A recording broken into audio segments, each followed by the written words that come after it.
Hey guys, welcome. Oh wait, hang on. I'm on mute. I think I'm still muted. No, I didn't. I unmuted. Okay. Welcome back to Resistance Chicks. I'm your host, Michelle. We're going to do the whole show without Leah. That's a joke. She's coming here presently.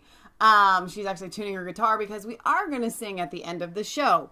But we're going to start out with a little bit of, I don't know, the latest on Tommy Robinson, but it's not so much about Tommy as much as it is about the fact that the people in the UK are rising up and they are mad and they are angry and they're going to do something about this. So I don't know if you guys remember. First of all, today is the 27th of May, 2018. It's a Sunday. Every Sunday we go live and we cover European and UK news. So we try to go around the world on Sundays. All right. So anyway, I don't know if you guys remember, but a while ago we covered a kind of patriot granny from the UK. They tell me she has her own Facebook page. I haven't been able to find it. If you guys have it, you can leave it in the comment section. But she has a little speech here that we are going to start out with. Because of what has happened to Tommy, people are coming out and voicing their opinions, and I'm going to give you hers, and I think it's absolutely lovely. They are silencing dissenters. They are silencing our tongues. They are trying now to tell us that they think we're on the run. Well, we are here to tell them that we no more recognise the authority of the traitor who gladly sells our country's ties. They've arrested Tommy Robinson, the man who speaks the truth, because he threatens to expose them of their lies, deceits and proofs. A man who just wants justice for the children of this land, who gives these children credence and won't follow their evil plan. Our Tommy is a hero who exposes all their acts, their betrayal of the British, and for this he is attacked. We know that Islam rules our land. Our rulers have decreed that our way of life must alter and that we must all bow down the knee. Well, Tommy has exposed you, shown us all that you allow halal Sharia raping and for Islam to prevail. Wow. We demand that we see justice. We demand you let him go because the anger of the British now has nothing else to show. You will face retribution for your hateful, evil acts because we British who oppose you will very soon react. You've pushed us to the limit with this unjust course you take. So release our Tommy straight away. It's the only course to make. We won't let Tommy suffer for the injustice of this land, but we will stand firm together, arm in arm and hand in hand. Our cry to you, our leaders, if you understand what's right, we shout our support for Tommy and hope justice is done right. So shout with me together, the chant he'll recognise, the chant he's richly worked for because he's exposed our leaders' lies. So, yes. Oh, Tommy, Tommy! Tommy, Tommy, Tommy, Tommy Robinson! Oh, Tommy, Tommy! Tommy, Tommy! And stinking-tastic. I hope you guys enjoyed that as much as I did. That was absolutely spot on and beautiful, and I think that at a time like this, it is really important. She brought it back to prose. And you know what that says to me? There are people that are angry and there are people that are upset. But when you can take time to compose, line by line, your grievances and why you are upset and then deliver them in such a beautiful manner, I think it kind of shows, a calm, level head. And so even though everybody is upset, I think that it is important to see that the people that are fighting for Tommy, most of them are like this. Calm, level-headed, sound-minded people saying, hang on a second, this is not right. So the next one that I want to play is, I think Justin Hughes, Worth a Look, had sent this to us. And it is Red Pill Phil. And this isn't exactly new news, but it's still worth putting up. He did this the day that Tommy got arrested, which is the same day that we went live on Friday. So let me switch back here to that, and we will. Yahoo in the back. Yeah, well, that doesn't really matter what's in the background. I don't know what much more to say. But anyone who is congratulating this now, they should hang their head in shame.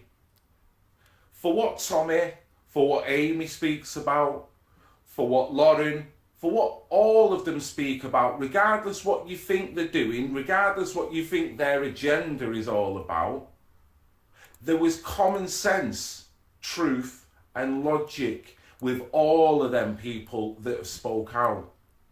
There's nothing incriminating. In terms of inciting violence would only, for me, mean that we have got a trigger state now. People that just trigger and their feelings have been hurt. So because of their feelings have been hurt, he should go to prison. She should now be wrestled to the floor outside of her flat. She shouldn't be allowed in the country.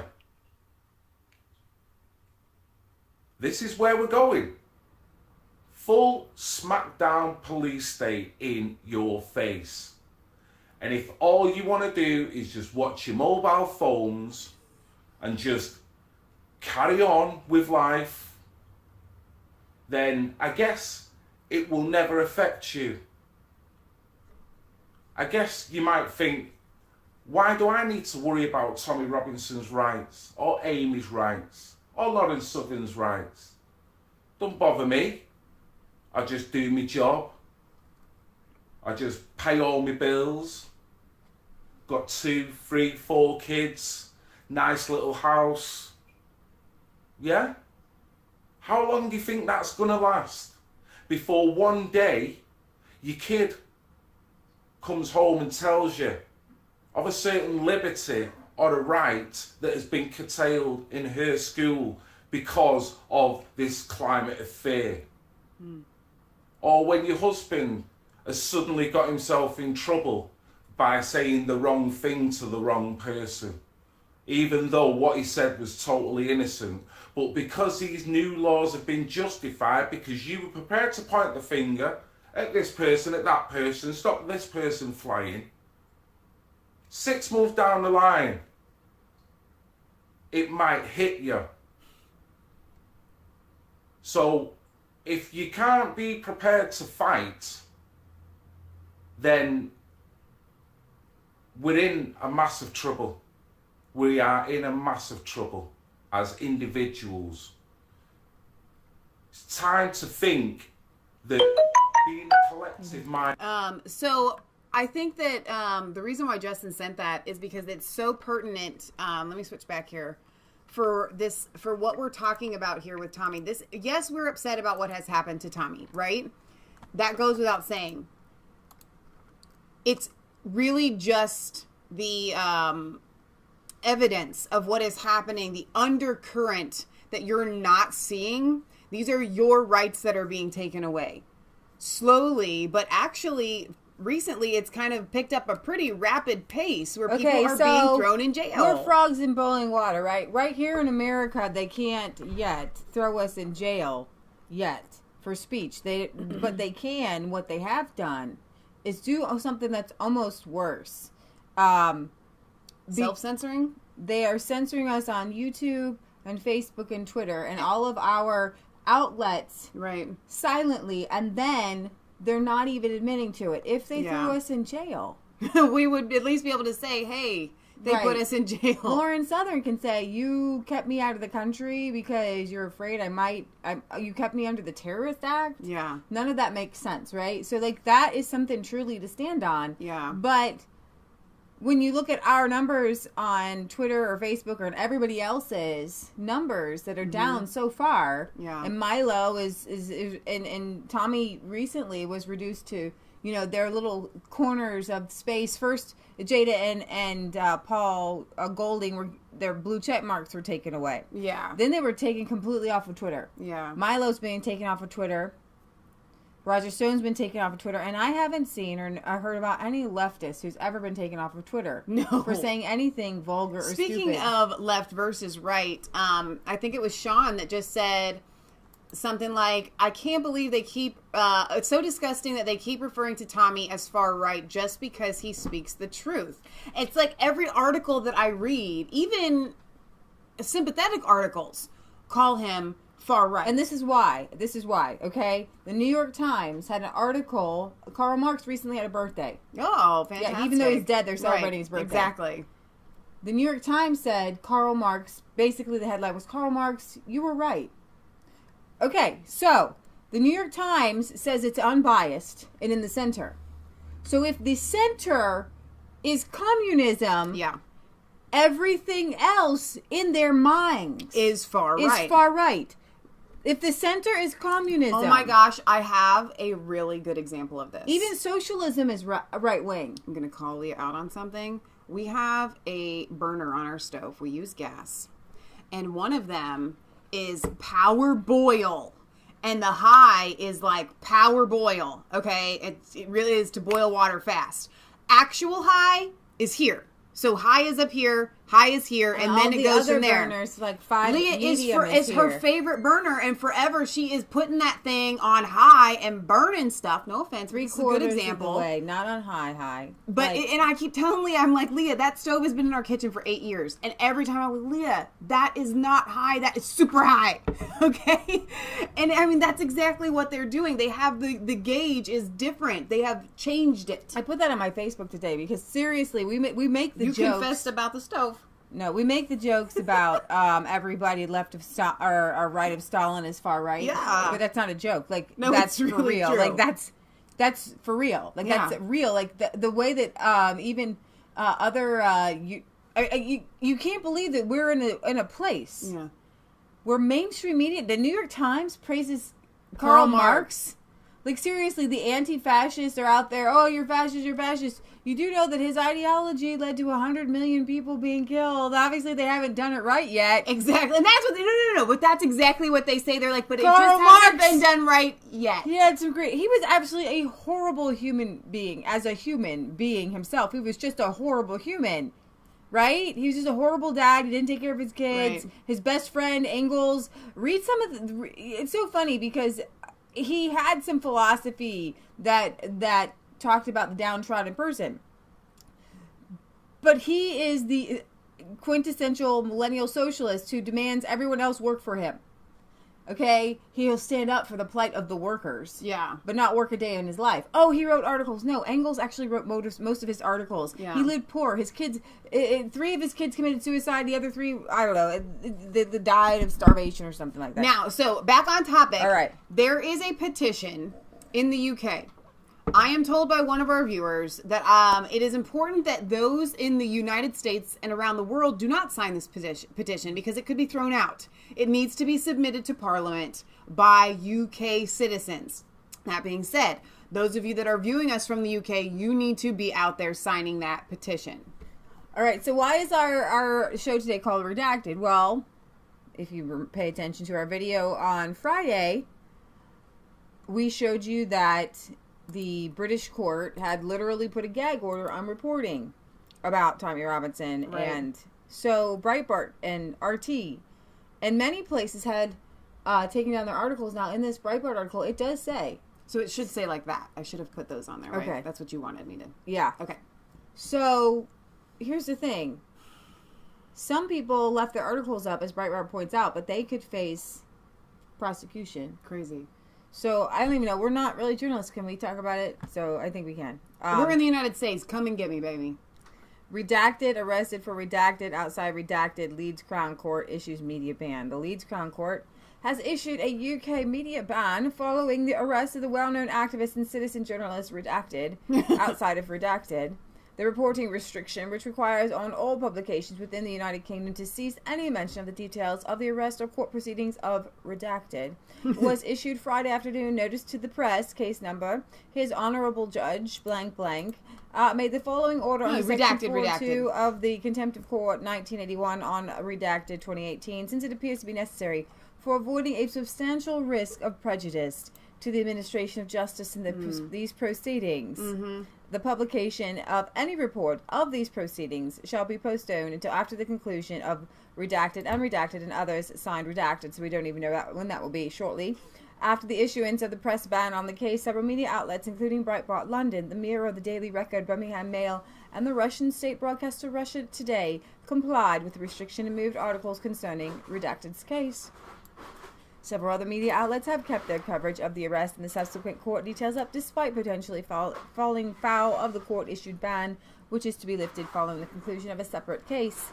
The media ban, along with Redacted's arrest, has sparked a wave of controversy on the social media, and many criticizing the arrest and the court proceedings that followed it.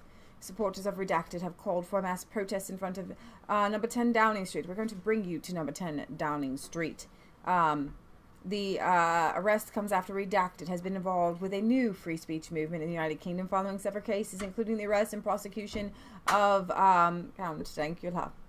so that they can still report on the count. Sean says, poor Faith Goldie has to drive around with wet wipes as Antifa literally spit in her face. Violence is the last resort of an exhausted mind. Disgusting. So I have been following Sargon of Akkad, who is friends.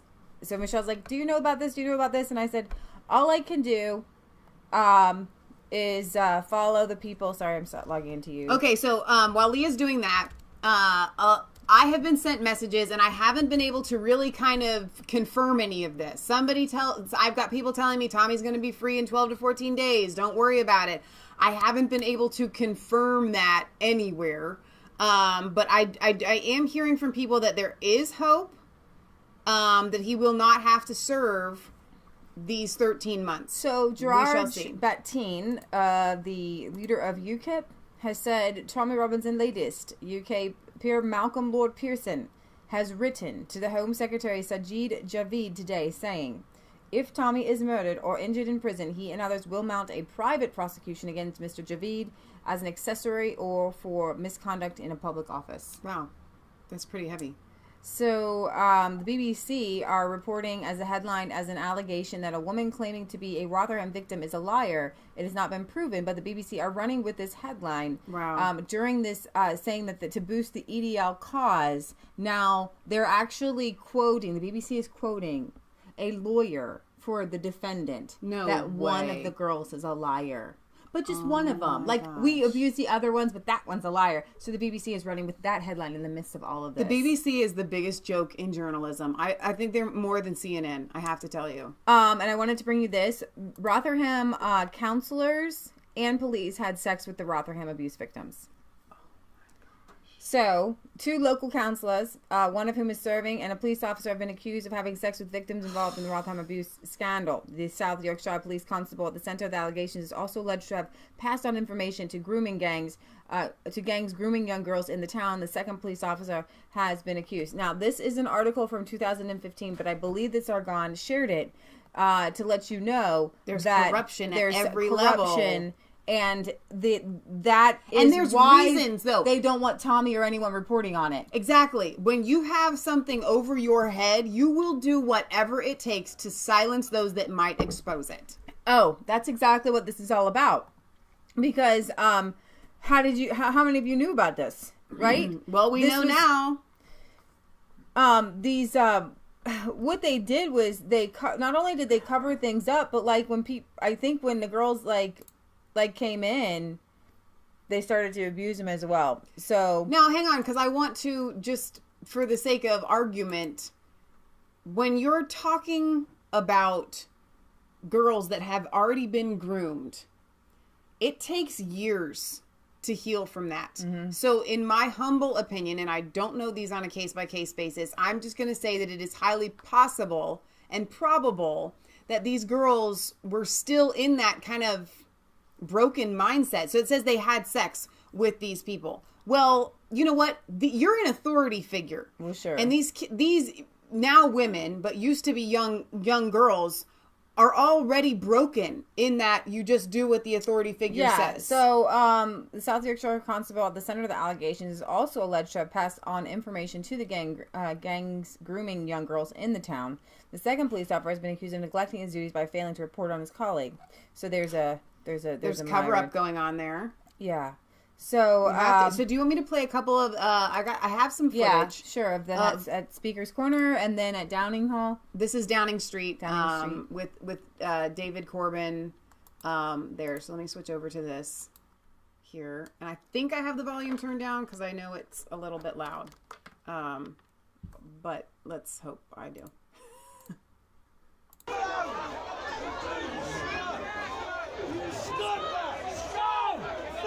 Very something.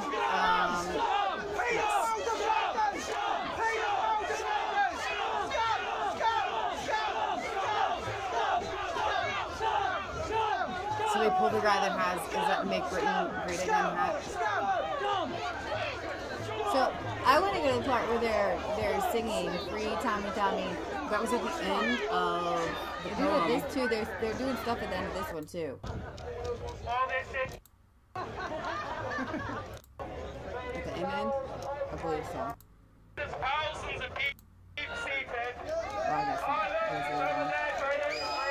There's 30 minutes of this stuff. I mean, you guys, sorry, that's a tiny shot there. But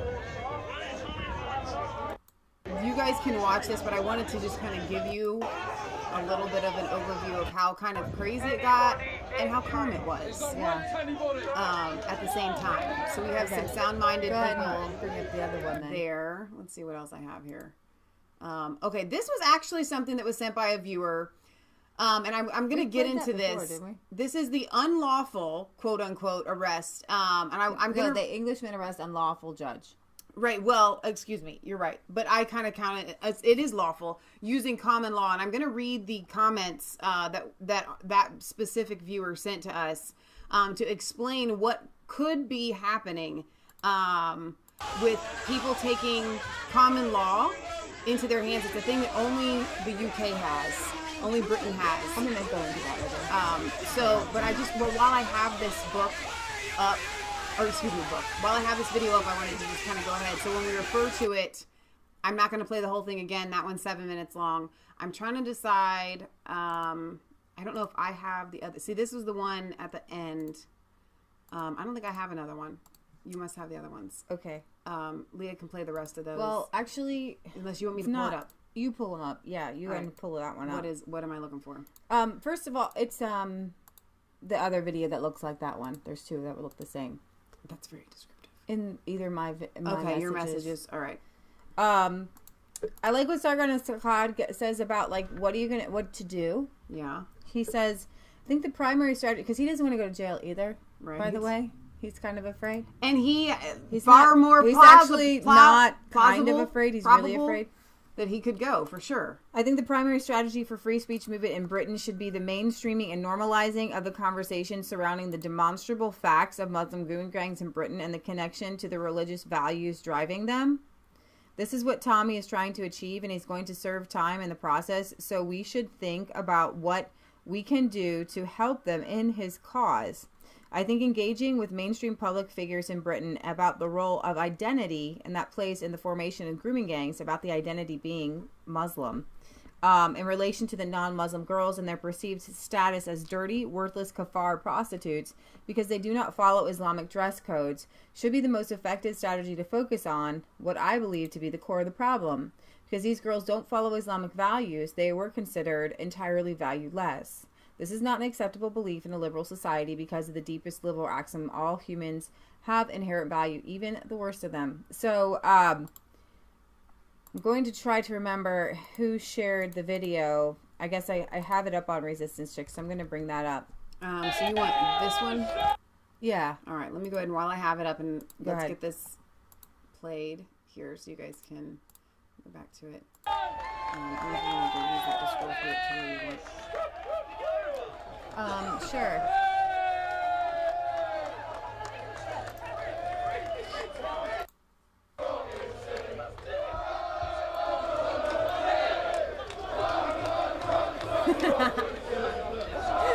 I love that he has his own chant. I think it's fantastic. Again, we have very calm, level-headed people that are upset. Rightly so. I think they go on again at the end.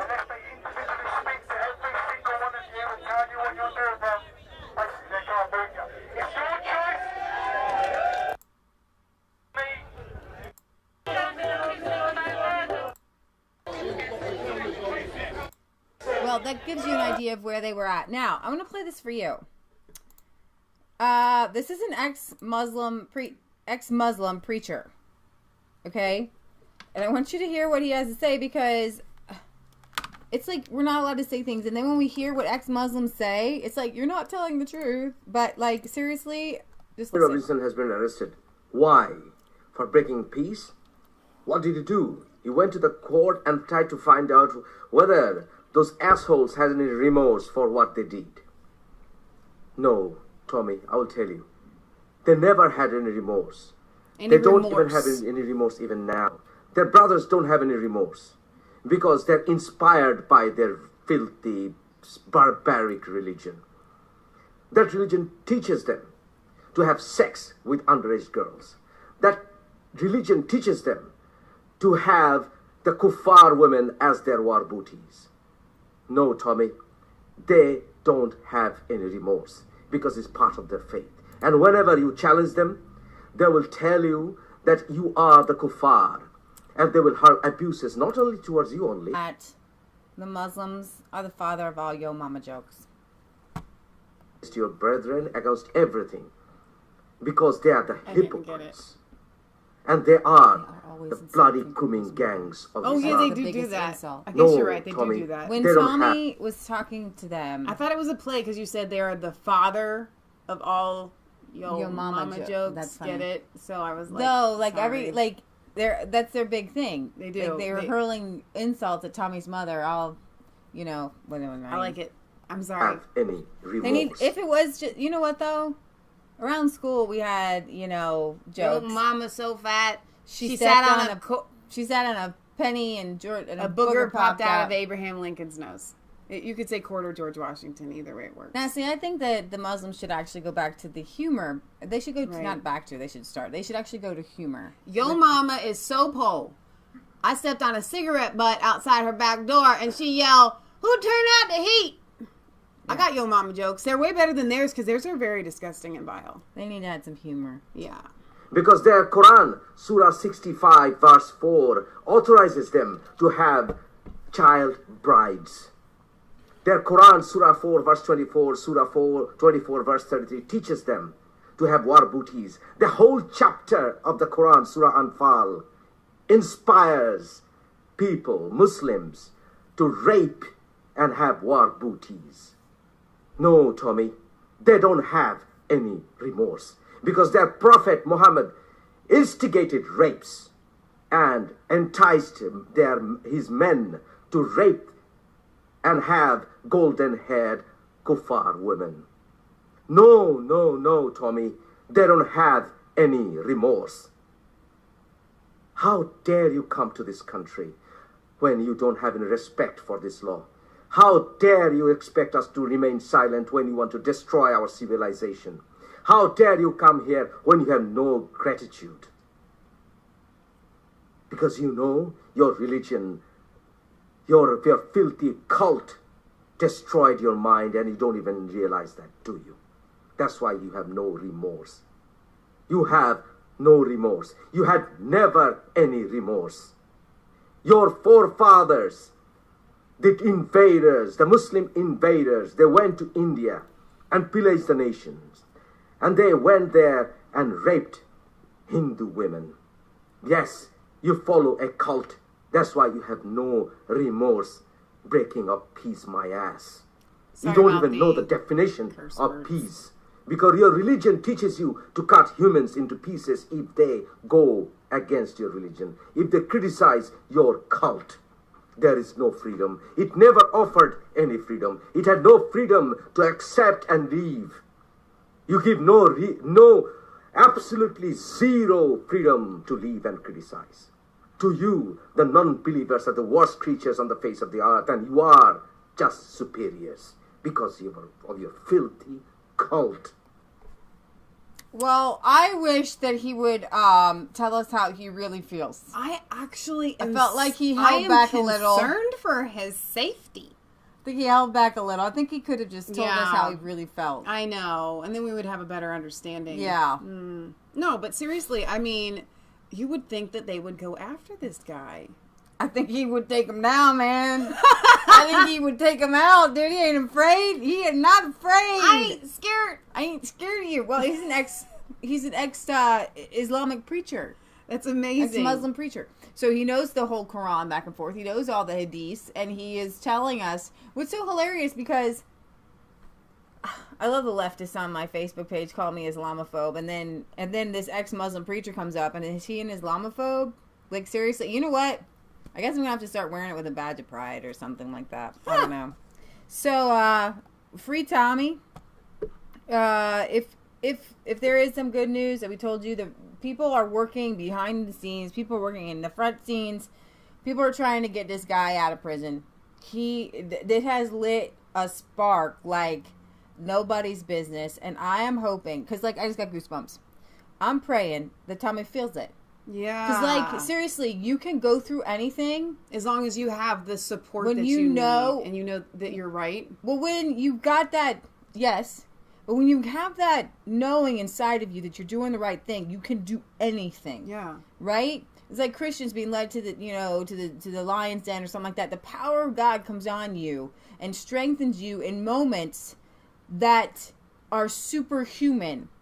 It's like Daniel, Shadrach, Meshach, and Abednego in the fiery furnace. Yeah. And then the story goes that the king saw that there were like four, and one was like the son of God walking around, and they're in the fiery furnace, and they're like in the presence of God. So they're like, dude, I'm fine. They came out of that fiery furnace without a hair singed, right? Because power of God was with them.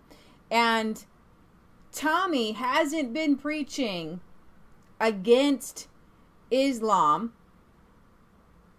with as much as he has been for British Christian values. Exactly. So when he's not anti-Islam, he's not anti-Muslim, he's pro-British Christian values. Right.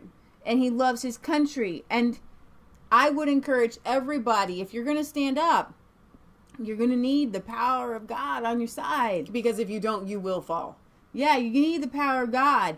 I brought this because these people are using and wielding the power of evil. Right.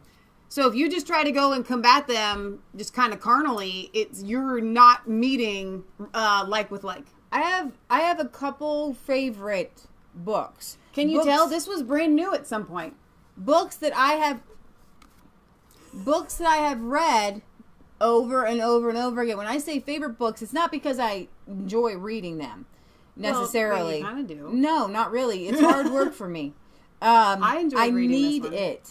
Yeah. I need this information. This is a book about not just John Locke, but it fleshes out. Braza was bringing up the Magna Carta, British common law. John Locke was a philosopher from England. At the time, it was England, and his writings, the Second Treatise of Government, were what Thomas Jefferson used to write our Declaration of Independence. And I can't sum up John Locke. I can tell you that our founding fathers, like Samuel Adams, George Mason, they all wanted their kids to read the Second Treatise to know who he was. But the first part of this entire book is about where he got his education, and it talks about how he had a Puritan family. It talks about the misrule of Charles I, the war against the Scots, the Long Parliament. Talks about his education at Westminster, his studies under Oxford, and how he grappled with the church and state relationship. And it goes on to talk about the Magna Carta and talk about how he worked with William and Mary to get those rights. So you guys have common law there, right? And as I understand it, but I want you to understand where common law comes from. It comes from John Locke, and when he's referring to it, common law doesn't come from John Locke. Hang on, I mean the phrase common law. He refers to it as the unwritten rule of being a human. Well, right? That's what he's talking about now. He's talking. Okay, I don't want to. British common law is set it's like a bunch of unwritten things. It's not necessarily written down. You have the Magna Carta written down, William and Mary. I'm talking about nature and nature's law. You're not talking about common law. You're talking I know, but what I'm saying is that's natural law. But it's kind of the same thing. It's okay. So the common law is the officialized version of this is how things ought to be. It comes from the inception of what John Locke was talking about, the rights that come from nature and nature's God. When people in the UK are going to disagree with you because common law predates John Locke. So John Locke came out to talk about nature and nature's God and natural law. Okay. And then Sir Edward Coke and William Blackstone talk about natural law, and their founding fathers talk about natural law. Okay. And British common law does not encompass natural rights. Okay. It has a purpose, but it's not all encompassing. Okay. Rights are like life, liberty, and the pursuit of happiness. Yes. That's nature and nature's law. Right. Okay. That's John Locke. Right. That's our declaration. I'm just saying timeline. They'll be offended if you say it. I don't want to offend anyone. Right. That's never my goal. Right. Exactly. So I do encourage everyone to read this. Do you want me to read any of the specifics so that they can understand? Because we're kind of spinning in circles when our viewers. What I mean is without giving some examples. So let me go to the messages that our viewer had sent here. And so just to kind of give you an idea of what we mean. In the UK, which is supposed to be run by the people for the people, hence the Parliamentary House of Commons. Commons meaning the common people of the UK, and Lords meaning aristocracy. The police are granted their powers by the people of the UK, giving their permission to be policed for the greater good of society in general by enforcement of laws made by the House of Commons. Now, I guess the reason why I probably am twisting it in my head. I'm taking my understanding of the way that John Locke speaks, because I've done a lot of study on John Locke and nature and the law of nature, the things that we just get. He talks about entering into common law. He talks about it. How when we enter into a society, we have certain rights as a human, and we give up some of those rights, only some, to enter into a community where now, as a community, we all agree to give up some of these rights that we have by nature and God to have a law. And so that's where my mind is going. This is exactly what is being said here. Then ratified by, hang on. Okay. Giving their permission to be policed for the greater good of society in general by enforcement of the laws made by the House of Commons, then ratified by the House of Lords, and then passed into law. This is usually a very rigorous process, this ironing out of any problems with the laws proposed. Well, now it seems the police, whose motto and oath is to protect and serve the people of the UK as enforcement officers and officers of the peace, yesterday shows that the police are now working directly for the government and doing the government's bidding instead of for the people. Right. Is it time for the people of Britain to withdraw their permission to being policed by a police force that are not actually doing the thing that they have sworn an oath to the Queen for? That is to protect and serve the people of the United Kingdom, because now the police are working against the people of the UK and working directly for the corrupt government, thus becoming the new British SS. All right, so I want to make sure that because I can't get to all of what was here, but there were a couple of things when I was reading it that I was like, okay, we really need to read this out loud when we go live today. Shoot, I was trying to find the section on William and Mary, but I'm not sure I can find it. Didn't I? We're all trying to. I had what I was going to do, but it's not coming to me right now. All right, so here we go. Let me just start reading some of this because this is good. Okay, so in that video that I showed earlier where they were showing the arrest of that unlawful judge, it says, the people are calling for common law reinstatement. This is something the UK has alone in the world of westernized countries. America does not have this luxury, and this is basically the Bill of Rights 1689 and Magna Carta 1215, laws granted by the monarch of the Kingdom of Great Britain, and effectively common law dissolves all powers of the police force other than in a peacekeeping role.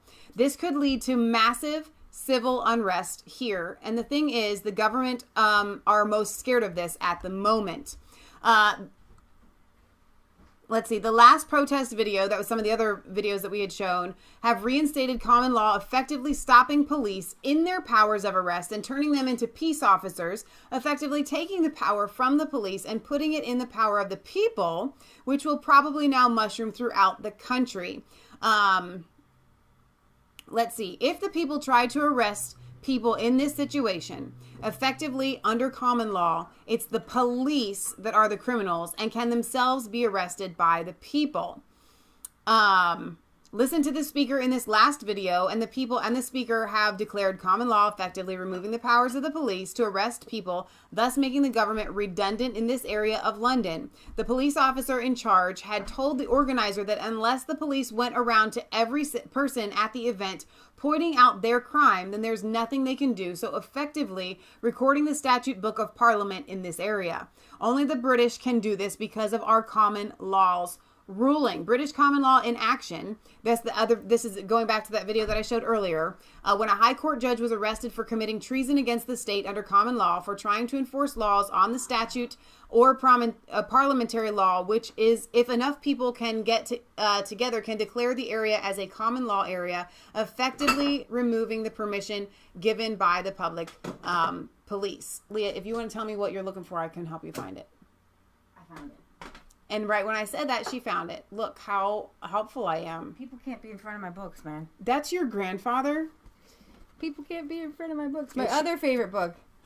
My other favorite book, 5,000 Year Leap. Okay, but hang on. I really wish we had your original copy of that we looks lent like to. this. No. It started out looking like it started out like that, then it kind of went to this, and then it just kind of mushroomed, and it's got underlines and highlights on every page in the entire book, which, I mean, I don't know how helpful that is. If you underline and highlight every word, then how do you know that it's worth highlighting? Yeah, it would be more helpful if I could find my highlighting. But this actually is a book that Ronald Reagan wanted everybody to read. Now somebody had, Bill Burnett had wanted to know who wrote that one book that you showed the other day. So you're not giving authors so people can find it. This is written by Mary Elaine Swanson. She actually passed away, unfortunately. She's awesome. She was. So what I was trying to find to you is that there's one of these books that literally has a whole timeline. Goes from British common law to moving on through John Locke, through our founding fathers. And,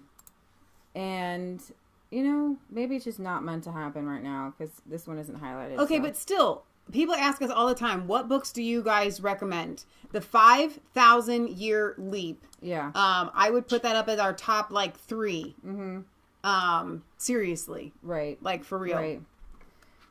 Yeah, so it goes on through the whole British awesomeness. But I have to tell you that, you know, our founding fathers did, unfortunately, I believe, no offense to my UK viewers, some of the greatest minds came to America, and they took these great ideas and they turned it into our government, and y'all don't have that anymore.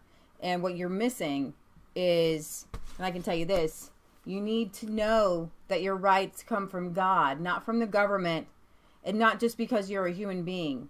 Because that's true. That's right. Really true. It isn't just because you're a human being. And I had kind of inferred that earlier, and I didn't mean to. Your rights do come from God. He wrote a book. He also wrote a letter called, John Locke wrote called A Letter of Toleration. Because at the time, and England still is, Church of England, right? You have more religious freedom then, but John Locke fled because he was under persecution, and they tried to return him to England because he, you know, we said this on Friday, that you guys have this unfortunate history of censoring and jailing people for dissenting views. On February 6, 1685, Charles II died. Brother James prepared to ascend to the throne, but he was not unchallenged. Charles' illegitimate son, the Duke of Monmouth, decided to mount an insurrection. He failed, was imprisoned, and executed. Because of Locke's association with the Earl of Shaftesbury, his name was on the list of the crown the crown sent to the Dutch government on May 7th, 1686, of 84 dangerous persons, supposedly plotters against the king's life. When William of Orange received it, he sent copies to the magistrates of Amsterdam and other towns where traitors might be hiding. This seems to be attacked. However, Locke was he stayed out of sight, and he was cool. He died of a sickness, so he was good. It's pronounced Monmouth, I think. So in his letter of toleration, he says, "Whoever will list himself under the banner of Christ must, in the first place, above all things, make war upon his own lusts and vices. It is in vain for any man to usurp the name of Christian without holiness of life, purity of manners, and benignity of meekness of spirit. Let every one that nameth the name of Christ depart from iniquity." 2 Timothy 2:19. "Thou, when thou art converted, strengthen thy brethren," said our Lord to Peter.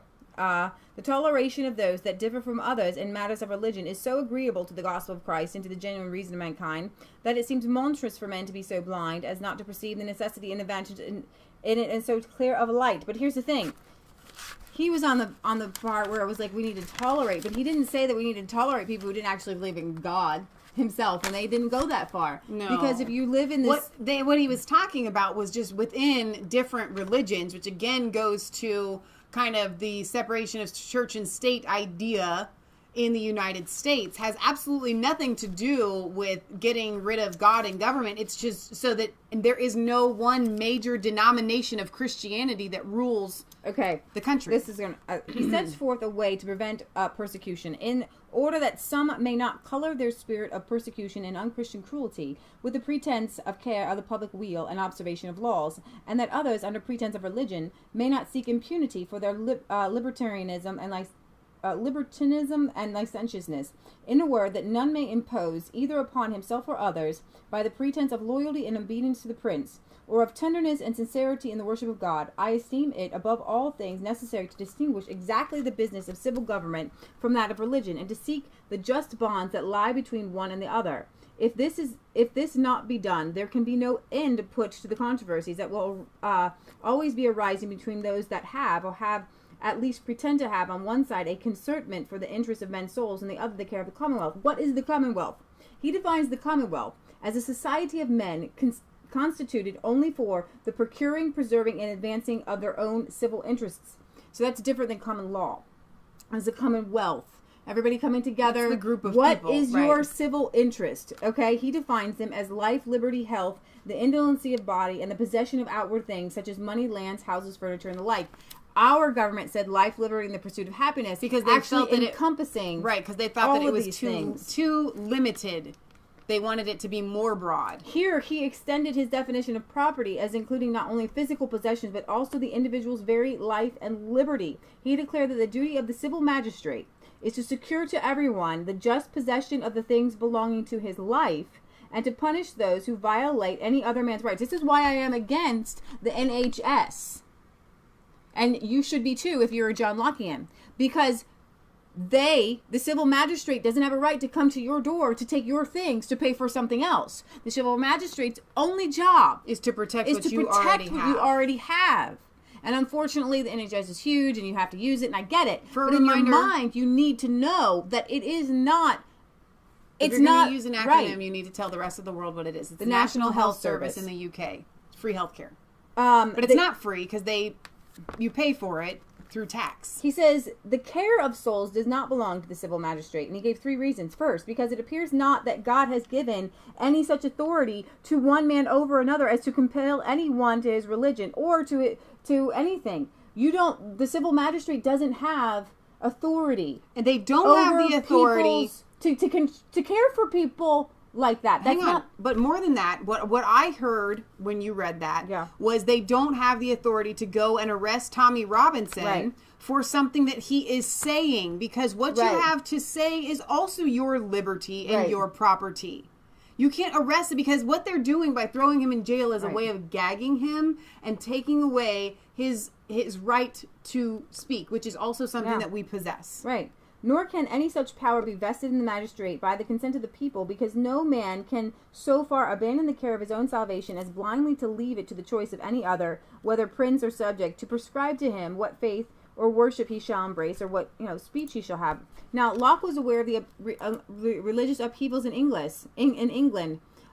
He said England is one day Catholic, the next day it's Protestant, later it's Catholic. It's very bipolar. Then Protestant. Further, on the letter currently concerning toleration, he wrote that English history affords examples. He says, in the reigns of Henry VIII, Edward VI, Mary and Elizabeth, how easily and smoothly the clergy changed their decrees, their articles of faith, their form of worship, everything according to the inclinations of those kings and queens. Yet were those kings and queens of such different minds in points of religion, and enjoined thereon such different things, that no man in his wits, I had almost said none but an atheist, will presume to say that any sincere and upright worshiper of God could with a safe conscience obey all these stupid decrees. No way. You've got to be able to speak out. You've got to be able to say what you need to say. Do we want to? I'm happy doing the history lesson because we don't get to do these very often. Or do you want to cover more news? More news. I don't know. Yeah, we can move on. I really wanted to get to. Said that we should put a Goodreads section on our website for suggested books. And I think that is an excellent idea, and I will look into making the time to do that. Good idea, Brian. Yeah, so I'm going to give you I'm going to give you a little bit of history. John Locke was friends with Sir Isaac Newton. He was born in 1643. He was a great English physicist and mathematician who was a trailblazer in the study of optics and formulated the basic principles of modern physics, which led to his groundbreaking theory of universal gravity. Regarded as the greatest scientist of his time, and his Principia, 1687, has been deemed as one of the most important scientific works ever written. The two men were both members of the Royal Society. Their mutual friend, Robert Boyle, 1627, a well-known Irish physicist, probably brought them together. In 1689, Locke closely studied Newton's paper, a demonstration that the planets, by their gravity towards the sun, may move in ellipses. Deeply impressed by Newton's powers, Locke praised the incomparable Mr. Newton in his epistle to the reader, which preceded his essay concerning human understanding, and likened himself to a mere under-laborer clearing the ground for others. The commonwealth of learning is not at this time without master builders, whose mighty designs in advancing the sciences will leave lasting monuments to the admiration of posterity. But every one must not hope to be a Boyle or a Sydenham, and in the age that produces such masters as the great Huygens and the incomparable Mr. Newton, with some of the others of the strange, it is ambition enough to employ as an under-laborer in the clearing of the ground.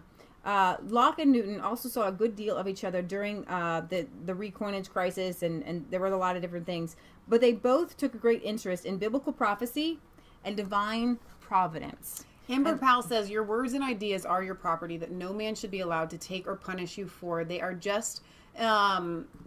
your just important property. It's what makes you you.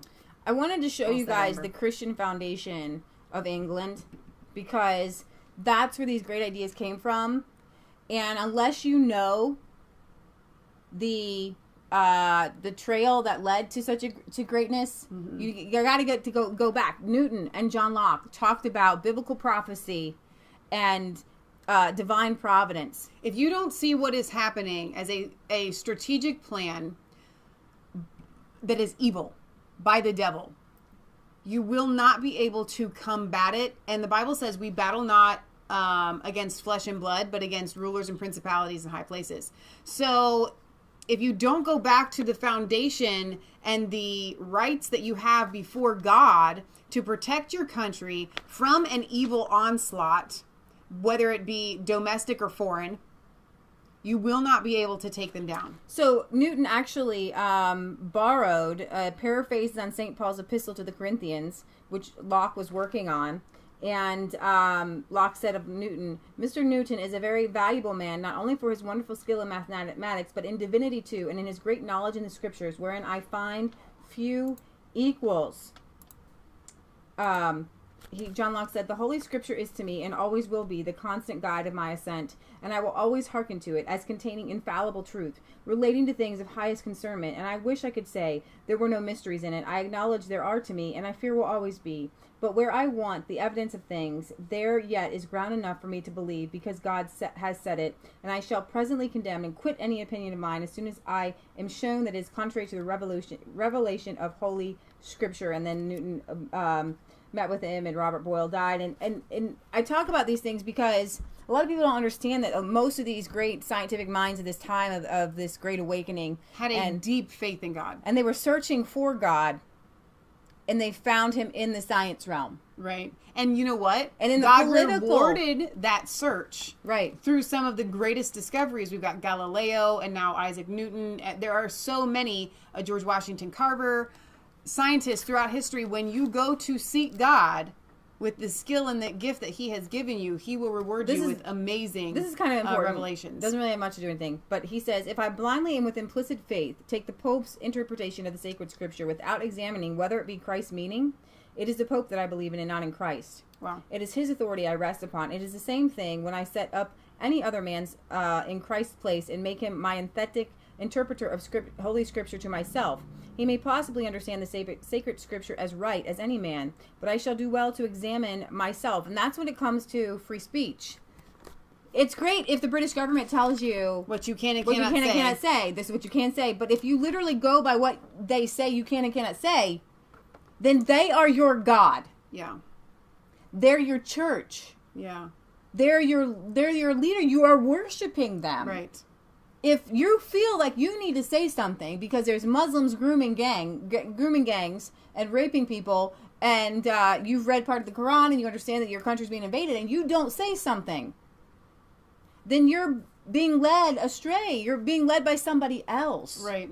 Okay? Obviously, all of us, take into account you don't want to break laws, but Tommy Robinson isn't breaking any laws. Lawrence Southern did say that it was a 3-month original sentence, which the judge, a separate judge, added 10 months to. Right. You knew that? Yeah. Oh. Okay. I actually did know. I do know some things. Okay. All right, Leah. I'm gonna put a nix on your, because we could do a whole segment of history and reading quotes. Okay. And getting very excited. But I do know we only have an hour left of our show. All right, so I'm going to move on to At most. Gert Wilders here. I think I might be totally... Secretarian says, boom, mic drop. That was a powerful statement by Locke. Yes, it was. We love John Locke. If you guys, you can go to LibriVox.org and listen to his 2 treaties of civil government. Listen to them, and then listen to them again, and listen to them again. And I will hardly ever say this on our show. Before you listen to Resistance Chicks next, listen to John Locke. All right, so Gert Wilders, friends and supporters of Robinson were asserting that his notoriety and stance on Islam places his life in great danger.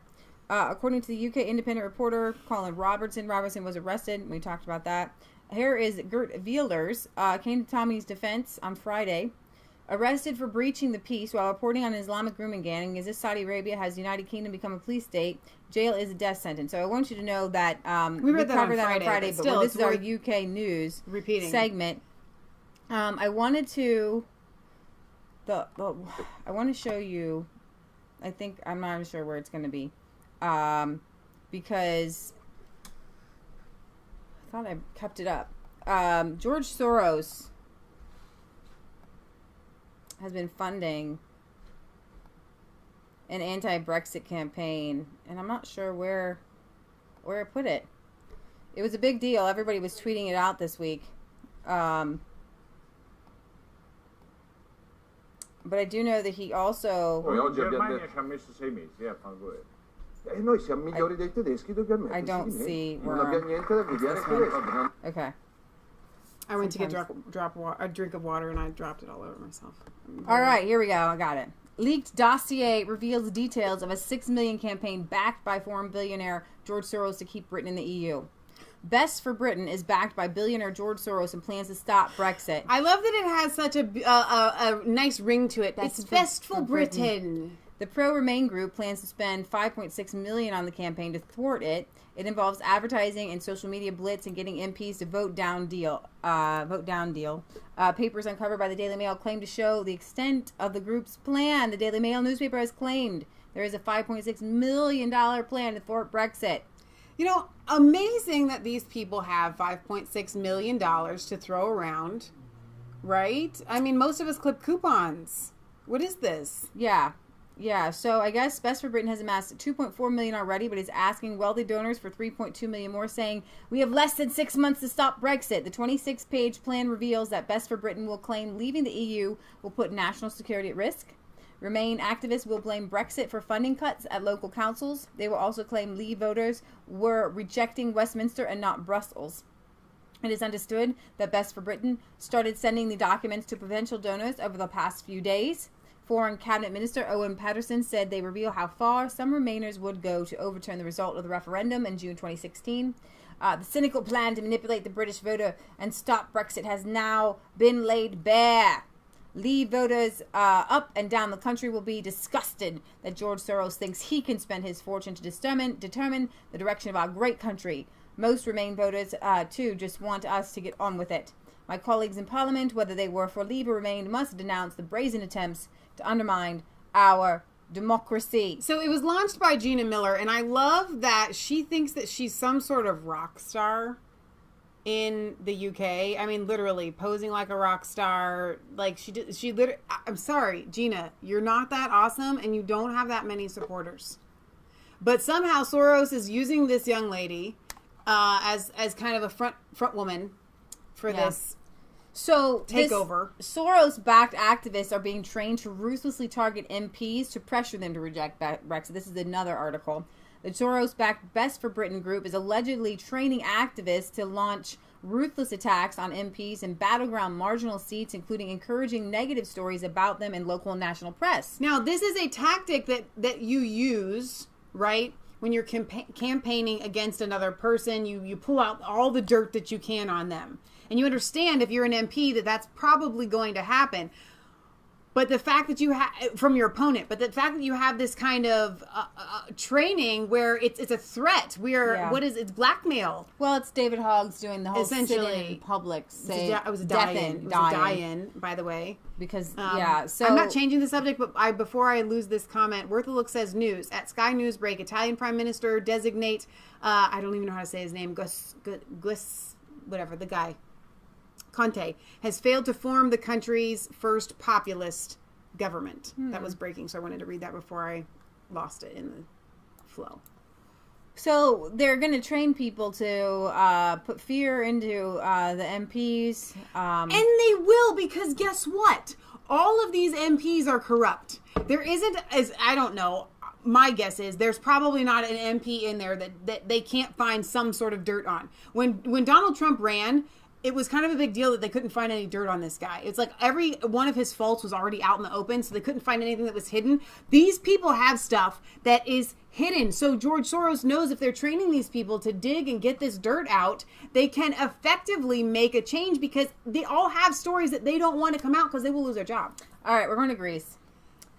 Graphic video has emerged online showing a mob of baton-wielding Islamists attacking other Muslims in a refugee camp in Greece, reportedly for not observing the Ramadan fast.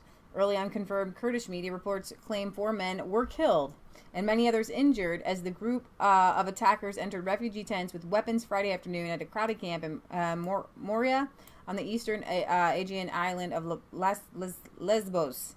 So this is what happens. Warning, graphic content. Oh my gosh.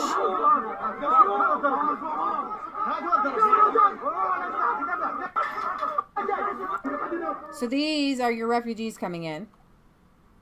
3 bloody men lying motionless on the ground while attackers carrying large metal batons standing over them. I guess we have to ban batons. For not observing Ramadan, they're starving. Obviously, they're pretty thin. They don't have a lot on them to...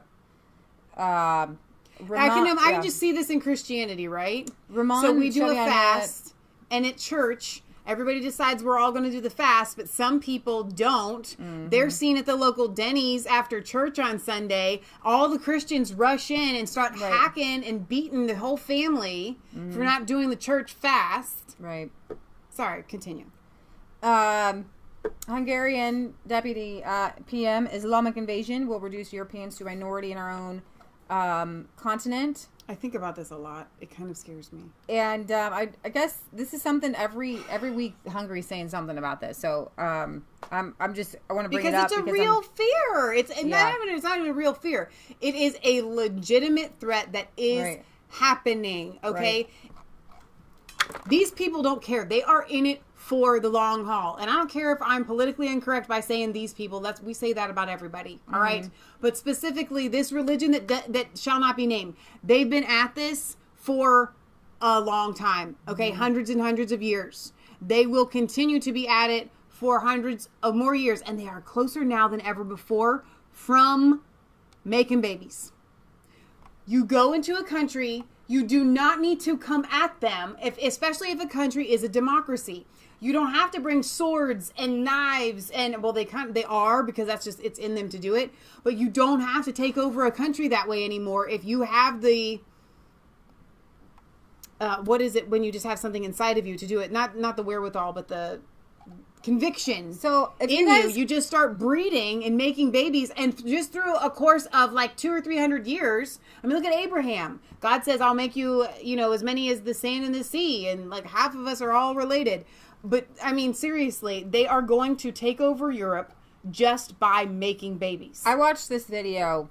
It's not coming up. I bring up this status. It's not coming up. It's probably another censorship. This is Swedish people talking about the fact that she was groped in school constantly, told her principal did nothing. It happened. Even boys are afraid to get out. They get beat up all the time by these Islamic refugees. These people can't leave their country, because so many times I get this from arrogant people. Well, they could just leave. If they don't like it, they could just leave. Hey, it's Sweden. You were born there. This is your country. You should not have to be groped at school. Little boys should not have to be made to feel like they can't leave the house. Yeah. I have good news for you. Hey, good news. Poland. If you're from Poland, raise your hand. More babies born in Poland. Statistical office says. More babies were born in Poland last year in 2016, around 402,000.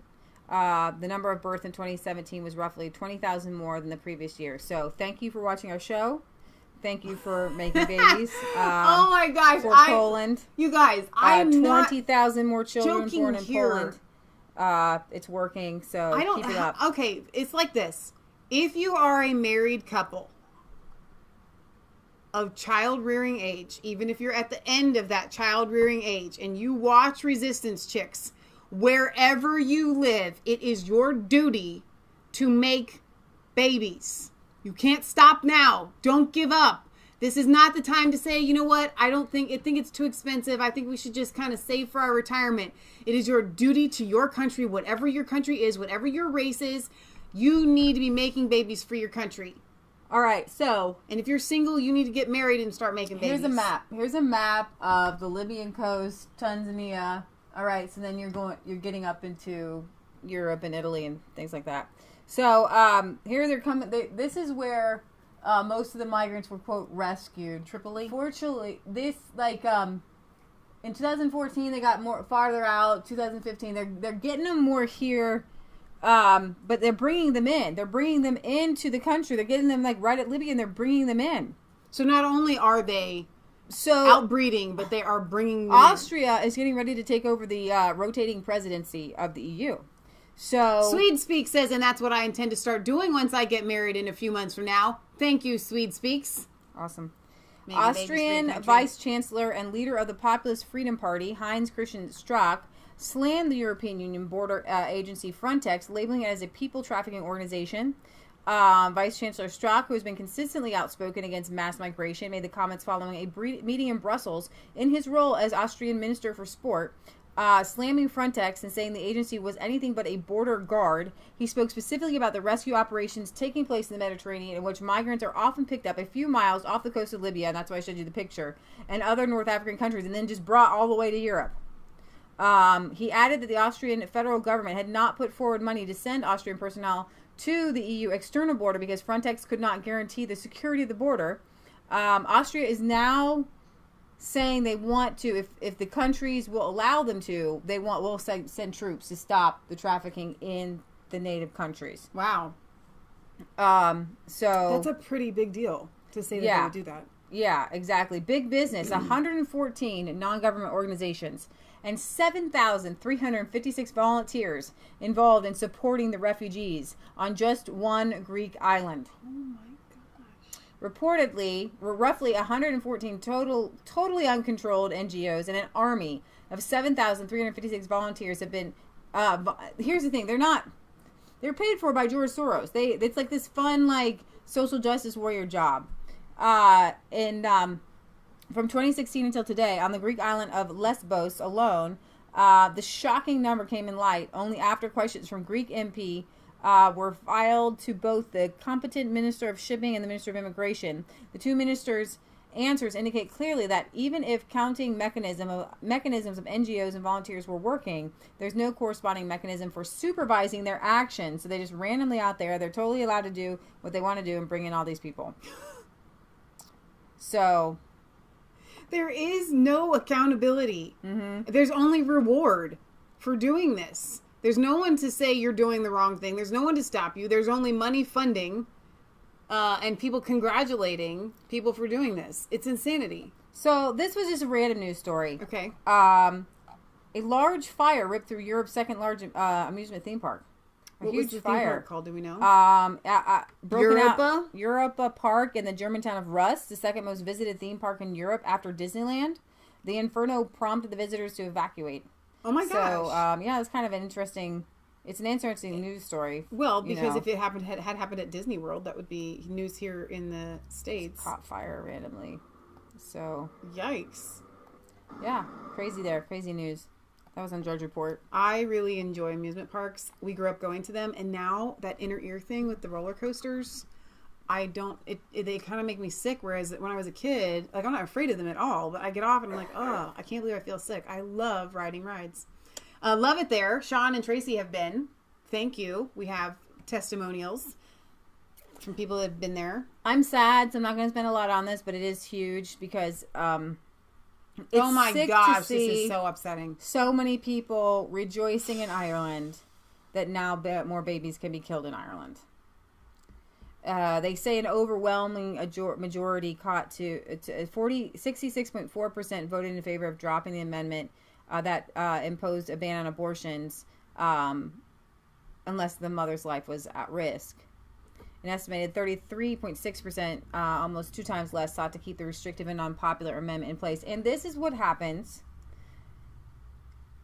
The negative side of Catholicism, in which Jesus isn't here, but you kind of just go to church, you're Catholic, and you look to the Pope.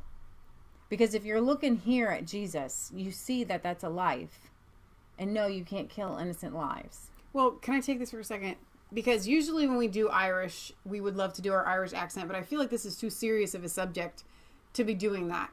And I want to take you back to just world history of the past 100 years. We go back to these documents that that were written where people like the Rothschilds, but it goes even beyond that. We've got Aleister Crowley. We've got all these types of just evil people who various people have written and put together, Karl Marx, whatever, documents, and they all kind of said the same thing. And there was a running theme throughout them, which is we need to make it so that pornography is legalized. Mm-hmm. Then we need to make it so that birth control, they had means of birth control, is legalized. It was illegal before around the world. And then abortion will be legalized. And it had to go in that specific course, okay? So when you want to defend pornography, or as a Christian, you want to say, well, you know what? Birth control is okay. This is where it leads. It leads to killing children. All right? It leads to killing babies. And what we have now, and again in these writings, was a push for a degenerate society of free love, free sex, sex without consequences. Birth control and abortion is the most anti-feminist thing out there, because what it does is it removes the responsibility that men used to have. If I have sex with that woman, she could have a baby and I am tied to that woman and that child for the rest of her life. Now with the freedom of birth control and the freedom of abortion, women want this equal. You don't want that equality, okay? Because it allows a man to treat you like dirt, like an object where they can just sleep with you without the consequences. Well, she can just have an abortion, or she should have been using birth control. This is her fault, okay? And this would not be happening if we didn't have this degenerate free sex society where we see it in the movies, we see it in books, we see it everywhere, where everybody can just sleep around, because when you have children as a consequence, you can't have free sex. You can't have sex outside of marriage. That's why they had to take the consequence of, which is a baby, a life, which is a beautiful and thing, specifically away from in that sacred act. They've had their Catholic priests are just defunct. True. They are caught up in their own, molesting kids scams. They don't love, a lot of them don't love Jesus. They just hate people in general, and just, it's a power trip for them. Right. And so they've had their own scandals, and the Catholic Church has never dealt with that. Yeah. We love Catholics. I believe that the basic Catholic teachings are awesome, but the people that they put in power are pretty disgusting. I'm going to go to this because this is European news. Steve Bannon and Milo, his picture isn't, Milo's not here. Steve Bannon went to meet with Viktor Orban right there. And Bannon says Orban was Trump before Trump. And I have an article that says Orban is obviously the EU's biggest threat. Freedom is under threat today as globalization and the business interests behind it have declared war on the community, resulting in a tough cultural war. Gergely Gailas, head of the Prime Minister's office, said late on Wednesday. Stephen Bannon was also addressed the V4 International Conference entitled Future of Europe. The fight is not between two cultures, but between the values of the free world and deconstruction. Golias told a two-day conference entitled Future of Europe in Budapest. The question whether the local has a chance against the global much depends on what happens in the United States, which has just seen a political revolution, he said. Golias noted that U.S. President Donald Trump's victory came as a general surprise, although it would be too early to assess his presidency. He added, is obviously his historic achievement that Hillary Clinton had not become president of the United States. Hungary follows Trump's presidency with keen interest, he said, adding that the dominant trend is about giving back the people the right of decision-making and putting more emphasis on national interests. And the underlying idea is quite simple: dusting off the system of democratic institutions and freeing it from the shackles of political correctness. So I love that Bannon was there. I love that Bannon is not shrinking into nothing. Like, he is still out there. He knows that he has right on his side. Yeah. And he's not, he still has a following. Mm-hmm. He has a voice that people will listen to, and he's using it. I'm really proud of him. Yeah. So I have other stories, and I could even play this video, and just highlighting things that are going on. In Germany, 70 security workers were injured after a Nigerian freaked out. Seven security workers were injured after a Nigerian freaked out and got help from 30 to 40 other Nigerians in an asylum shelter. Security was literally chased to the asylum shelter. A Nigerian woman also tried to punch police. So that's working out really well there. 74% of those required to leave are still in Germany. Wow. Merkel on the housing market. They need 1.5 million apartments urgently. She also wants to take in 2 million unvetted. So, all right. And this goes back to your budget, man. If you don't have the money, you don't spend it. If you don't have the room, you don't keep bringing in more refugees. Right. You can't say we need 1.5 million apartments, and yet we still need to bring in, was that 20 million or 2 million? 2 million more refugees on top of that. And some poor woman was raped in Buckinghamshire. Yeah, That's and awful. there was another woman raped in Plymouth. And I think that title at the top said by an Asian man, of course. Everybody in the world knows what you mean when you say Asian, okay? You have to understand that we all, Oriental, Asian, the same thing. You cannot include Arab people in that. Like, you can't. So Nigel Farage blasted the EU's currency, saying it brought neo-Nazism back, uncovering the flaws of the EU's project, which, according to a leading macroeconomist, created tremendous resentment across the bloc. Eurosceptic MEP Mr. Farage accused the Eurozone of being the main cause of the return of the far right and a wave of extreme nationalism on the continent. In a blistering attack against the EU and the euro currency, Mr. Farage says that by depriving people of taking free decisions about their future, the bloc has crumbled instead of thrived. Far-right parties such as the AfD in Germany and the Golden Dawn in Greece have made huge gains in recent months, and the Conservative Party in Sweden is like 2 points behind one of the other parties and 4 points behind the other party. So they're like gaining steam in Sweden because they're against the mass migration too. But it only makes sense, and they need to catch up now before they are outnumbered. Right. Literally. So many people in Sweden have probably sat by like a frog in boiling water, but it has reached this boiling point where they have to start rising up and speaking out. But now it's almost too late. Sweden, hurry up. This is scary stuff. So I get what he's saying, and we've been saying this too, because the far right, the alt-right, it's kind of a nasty little universe. It's a small universe, and when we started to cover Islamic terror and things like that, we stumbled across like a couple different places where I was like, oh, I got to get out of here, Jack.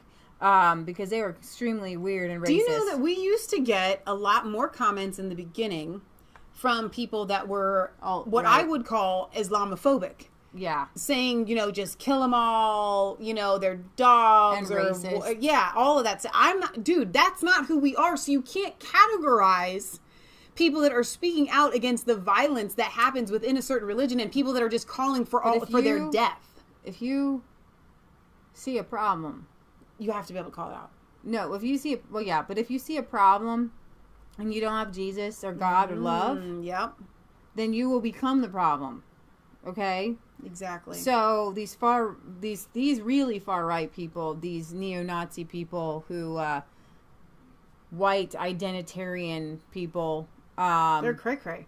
Yeah, but they're being pushed there on purpose to make people like you and me look crazy. And I don't even know how much of it is legitimate. Yeah. I think a lot of it are people that are plants doing that. Yeah, that's true. All right. Well, what else? Is that it? Yeah, Yeah. Do you want to play your song? Yeah, I was actually, you don't know where my notebook is, do you? I looked everywhere for it. Am I my sister's notebook keeper? Probably.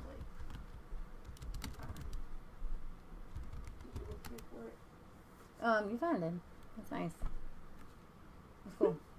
I looked everywhere. I looked upstairs. So, guys, we have been really busy. I've got my garden planted finally. Almost all my garden planted this week. All in one day, from like 6:30 a.m. to 9:30 at night. No, she's not even kidding. It was were hours and hours out there. I had one day to plant. We are in the middle of our also for our pet sitting business, our very busiest season that it'll be busy throughout summer, but it kicks off right about now, Memorial Day weekend. So we are not getting sleep. We have piglets that we're taking care of and still currently selling. We have, which by the way, Kelly's not here today, but she and her family will be headed this way to pick up some piglets, hopefully in a week or two. So we'll be doing a live stream with them. We are raising out chicks. We have a lot going on outside in our pens and things like that during the week. Are redoing waterers, and it's just a lot of work that we need to stay on top and the of. only reason I bring that up is to let you know that like why we weren't going live during the week very much, and Kelly is here. We care about you guys. We miss you. We miss you. I do think about it during the week. I'm like, oh my gosh, it's Thursday and we haven't gone live since Sunday or whatever. Yeah. And then when we went live on Friday, I was like, wow, it kind of feels strange to be back. Yeah, it did feel strange, and I'm happy to. I'm so happy to be with you guys to cover the news. Tommy has been on my heart, on my mind. Well, and there are a lot of things that have happened the past 4 or 5 days where we even said to you guys, I think on Friday, we would have gone live about that. It was a big enough deal that we would have just made a segment just about that. And I apologize to you guys that we have not been able to do it. But hopefully things will die down a little bit. And we'll be able to come back to you. So this is the song. I love the song. It's been playing through my head. I'm going to adjust the camera here.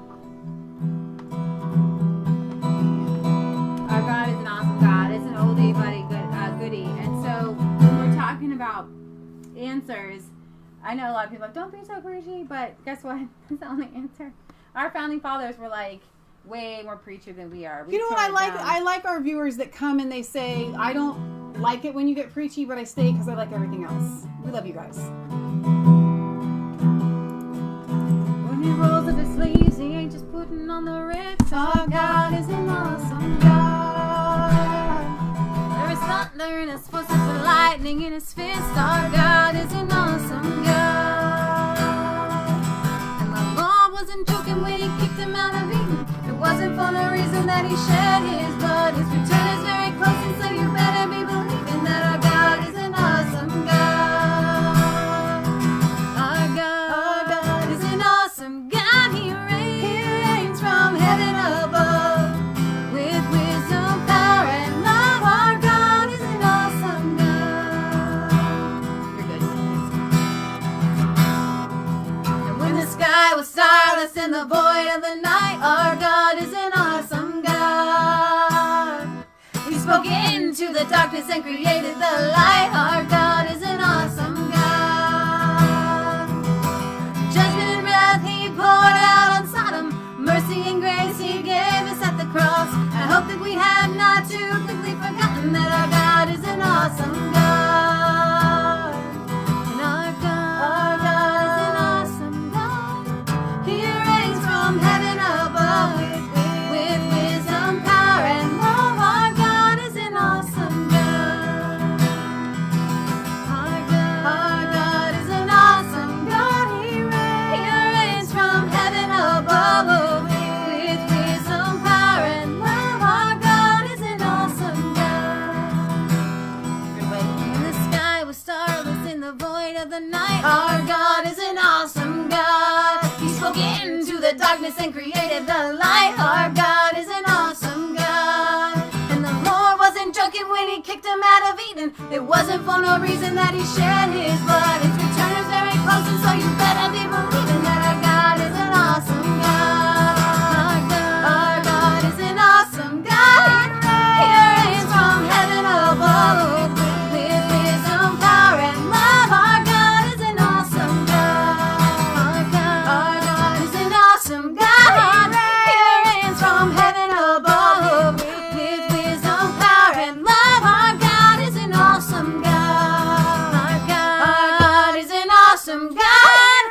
He reigns from heaven above with wisdom, power, and love. Our God is an awesome God. Our God is an awesome God. He reigns from heaven above with wisdom, power, and love. Our God is an awesome God.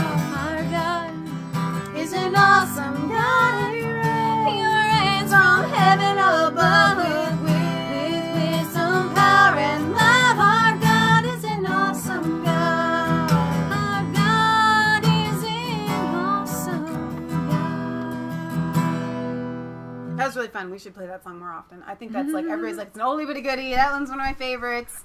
I was seeing a lot of that. That is a really, really good song. What are we playing this? It's a two-pager. Okay. All right, so this is one of my songs, and actually I was thinking about this. That. I was thinking about this because it starts out, I was sitting alone all by myself, packing up another dream, put on a shelf, and it's about my life. It is hard, and an abusive childhood and stuff like that, and how if there was a way you go back, you try to redo it, but then you don't want to go back and redo it because God can redeem anything. I helped you write this. That's my handwriting. And I want you to know that wherever you're at, you don't need to redo your life. However old you are, you're like, I wish I'd done this. I wish I'd done that. God, he's so cool. Like, he is the Redeemer. And that means that whatever has happened, he can redeem it. Because everything that we experience, it's all a thought. It's all a feeling. We're like they're emotional creatures with these neurons firing in our brains. And God is able to give you those experiences, things that you missed out on.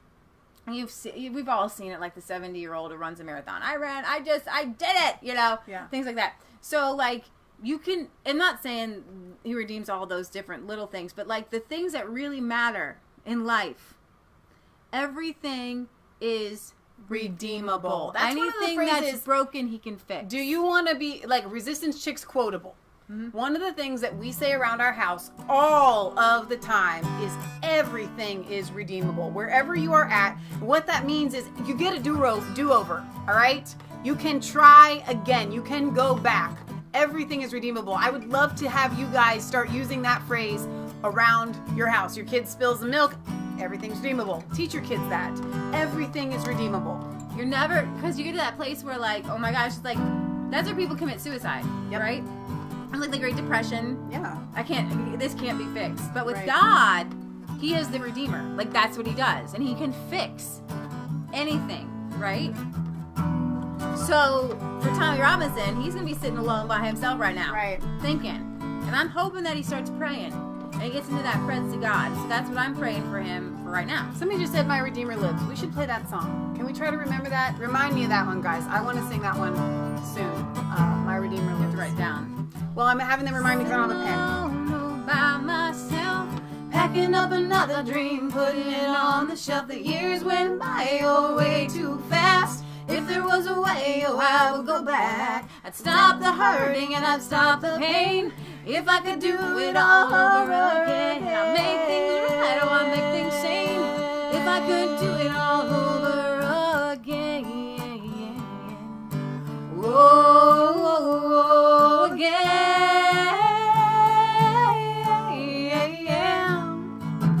I would have a dad who cared more about me than his very next drink. I'd take away his keys. It'd be my sister, my brother, mom and dad and me. And we'd be a loving, tight family. And I'd grow up in a house with a great big yard. And we'd bow our heads at dinner, giving thanks to the Lord. Giving thanks, so giving praise to his name. And there'd be no hurting and there'd be no pain. I'd make things right, oh, I'd make things sane. If I could do it all over again, I'd make things right, oh, I'd make things sane.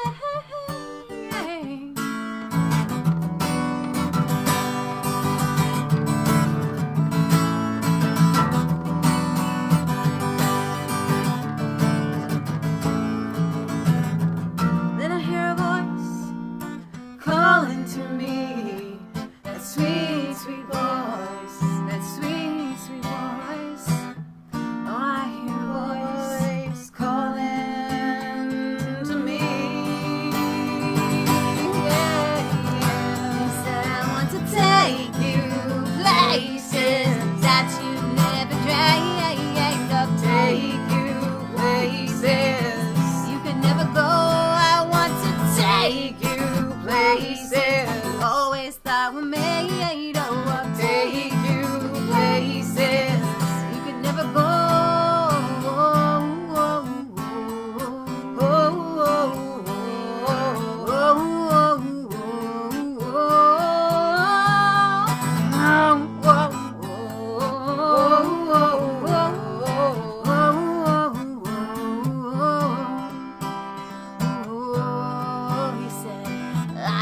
More than just one big race. There's a whole wide world out there for you to face. The mysteries of God, they're all around. Oh, there's so much left for you to understand. Now your desire for me comes from your innermost being. I want you to know my thoughts and see what I'm seeing. Open to me, and you will see.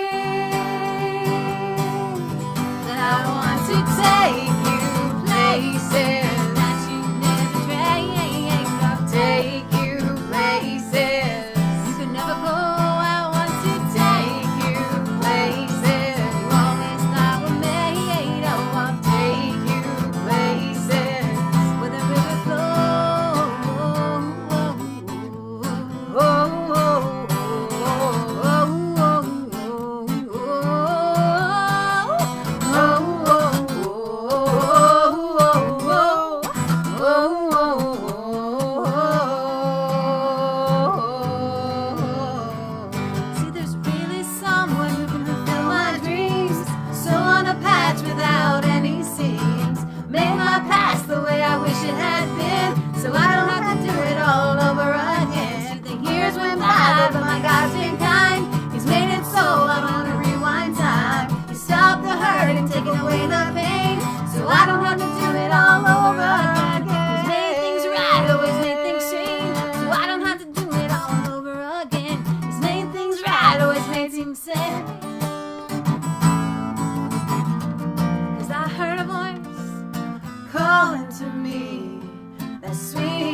voice, that sweet, sweet voice. Oh, I heard a voice calling to me. It said, I want to take you places that you've never been. I'll take you places you could never go. I want to take you places always thought were made. Oh, I'll take you places you could never go. He said, life is more than just one big race. There's a whole wide world out there for you to face. The mysteries of God, they're all around. Oh, there's so much left for you to understand. How your desire for me comes from your innermost being. I want you to know my thoughts and see what I'm seeing. Open your heart to me and you will see. One more time.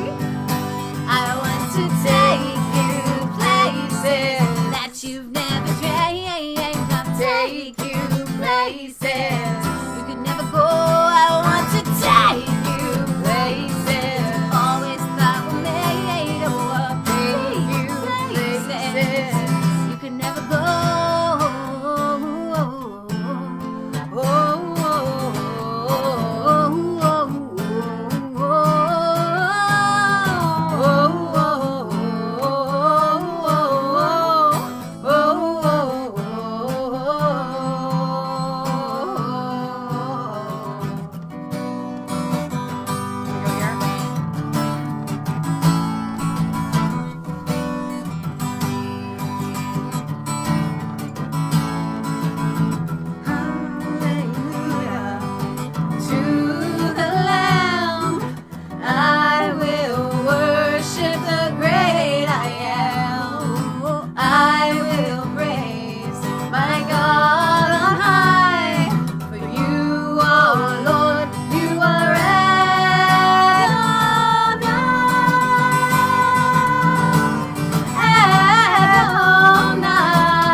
That song. You haven't played that one in a long time. It's been a while. Thank you guys for being here for our European and UK news show. Thank you to all of our moderators. Oh my gosh, everybody it feels like was here today. Sooks, Gary, Maia, Kelly, Wortha Love. Did I say Gary? Amber Powell, who we don't get to hear from very much because she's a busy mommy. If I'm missing somebody, Sean and Tracy here as well. So thank you guys for being here. The show's kind of like for them, like UK people. It is for, a lot of our UK viewers there. But we want to see you guys back here Sunday every show. Friday at 6 p.m. Eastern Standard Time, where we try to do a weekly roundup. And that's kind of for American news, world news, everything that has happened in the week news. So it's hilarious. And then Sunday. I'm a place I'm not going to tell you, but I've been listening to NPR on not of free will. Yes, at a pet National Public Radio. Now,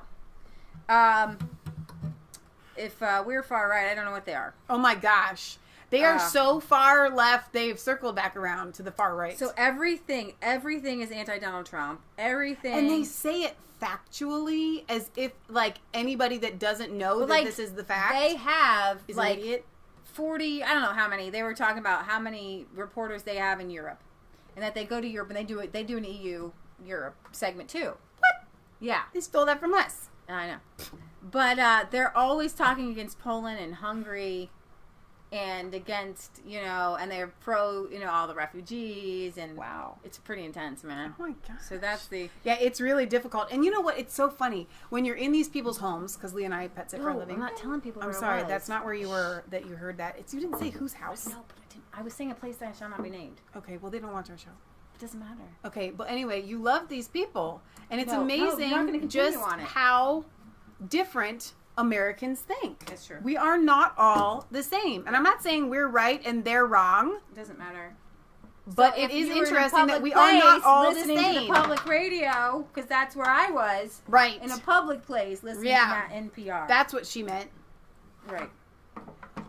Who was I telling the other day? Chris Holman. Keeping secrets.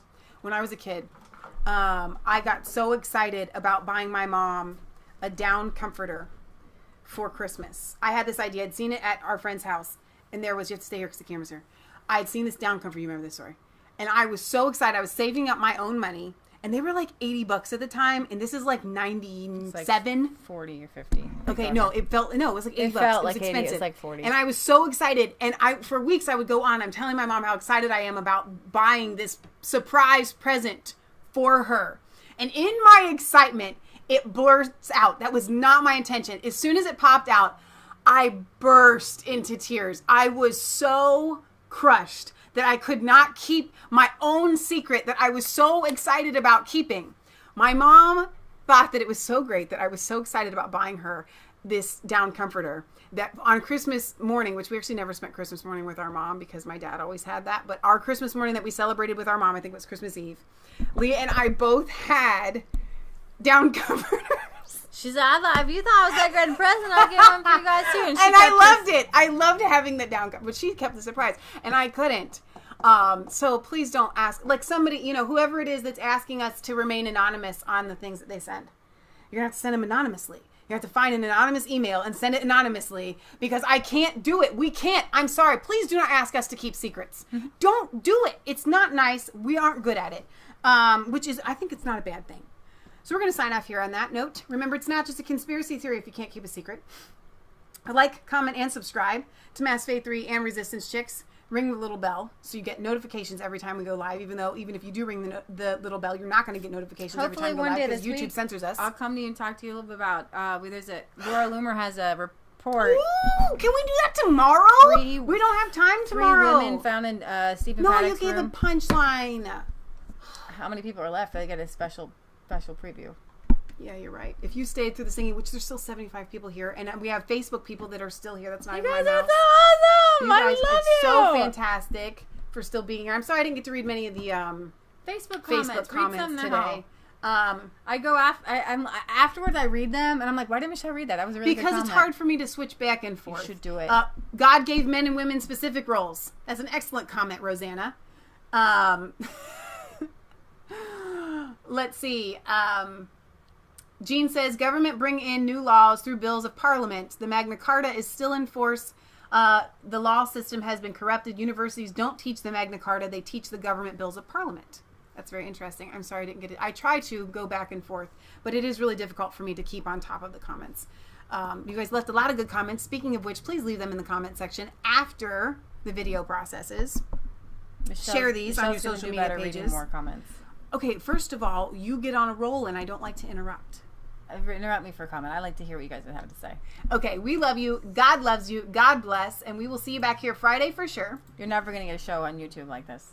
ever. We love everybody on YouTube, but you're never gonna get one like ours. No, a little bit different. A little.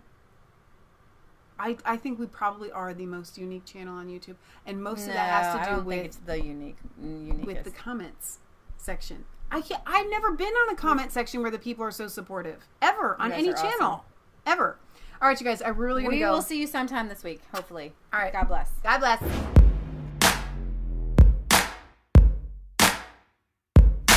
I was cold all alone. No place for